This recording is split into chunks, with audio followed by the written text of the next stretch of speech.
14th February is a very important day for us.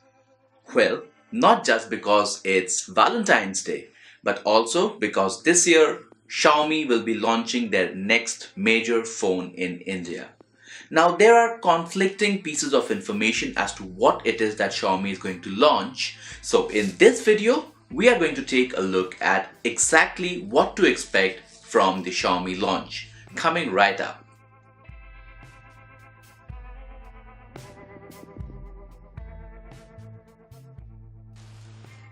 Now, let's consider scenario 1. So if the phone that is being launched on the 14th is indeed the Redmi 5 Plus or a rebranded Redmi 5 Plus, what is it that we can expect from this phone? So the Redmi 5 Plus comes with a 5.99-inch full HD plus display, which means it's a 18:9 aspect ratio screen consisting of 2160 by 1080 pixels.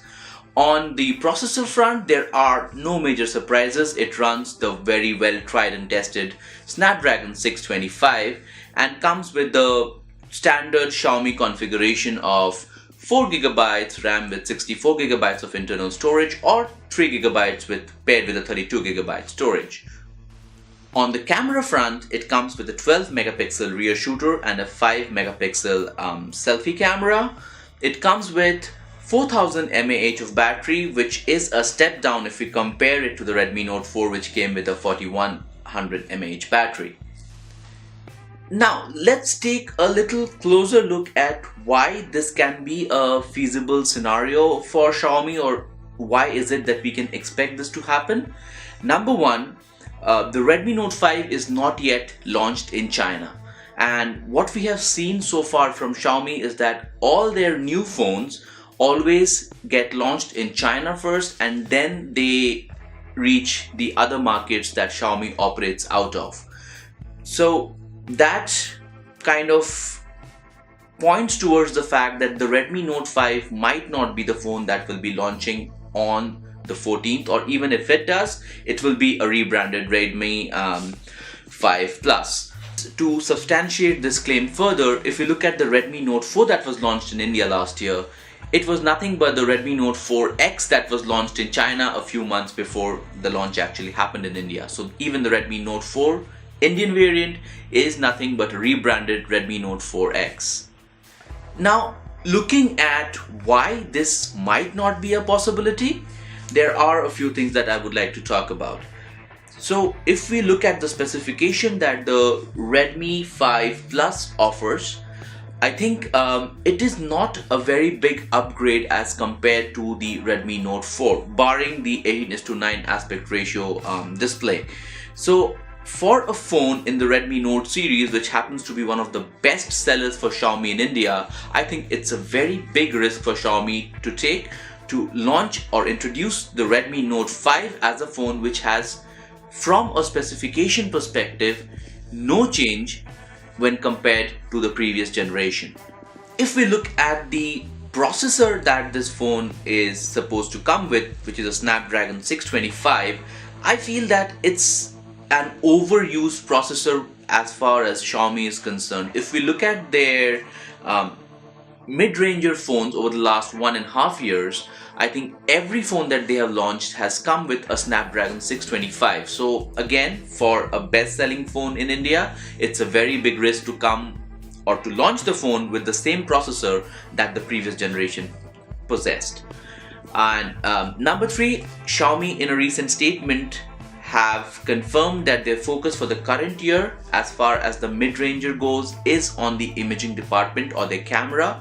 So to launch a phone with a 12MP rear shooter and a 5MP front shooter actually makes no sense. What would make more sense is for Xiaomi to go the dual camera route, given that a lot of the mid-rangers from other manufacturers that are launching in India come with a dual camera setup. Which brings us to scenario number 2, wherein the Redmi Note 5 is indeed a new phone that is being launched in India first, followed by the other markets. So what to expect from this phone? We will take a look at few of the leaks and rumors that have surfaced over the last few months and try and form an understanding of what to expect from a brand new Redmi Note 5. Firstly, the display for sure is going to be an 18:9 aspect ratio screen and a full HD plus, which means it will be a 2160 by 1080 pixel screen, and most likely will be a 5.99 inch or maybe a 6-inch screen in the similar footprint as the Redmi Note 4. So the phone is not getting bigger, but thanks to the 18:9 aspect ratio and smaller bezels around the phone, it will be able to pack that 5.99 inch or 6-inch display into a similar form factor. On the internals perspective, I think the latest rumors indicate that there are going to be two tiers of the phone. The higher end version, which is the 4GB RAM with 64GB of storage, is going to come with the Snapdragon 636 processor, whereas the lower variant, which is a 332 variant, is going to ship with the Snapdragon 630. Now that's again something new from Xiaomi. We have not seen them come with two different processors in the same line of phones, but that's a possibility as per the latest rumors. As I already stated, the camera on the phone is expected to be a dual setup at the back. So we are expecting a 16 megapixel and 5 megapixel arrangement as far as the rear cameras are concerned. So some amount of portrait mode or whatever Xiaomi would want to call it is expected because of the dual cameras. The front facing camera is also expected to get a bump from the 5 megapixel on the Redmi Note 4. We are expecting it to come with an 8 megapixel front shooter. A very minute possibility of having a front facing flash as well, as it was the case with the Redmi Y series. The battery on the phone, however, is not expected to change. The Redmi Note 4 had exceptional battery life, so the Redmi Note 5 is expected to ship with the same 4100 mAh battery. I'm really excited to see what Xiaomi has in store for us on the 14th, and as and how much we speculate, we will only get to know what the truth is come the 14th of February. I'm interested to see if either of my predictions come true. So what do you guys think? Which one of this is going to happen on the 14th? Do let me know in the comments below. Till the next time I see you, be good and be curious. This is Souvik signing off for the time being. You guys take care. Bye bye.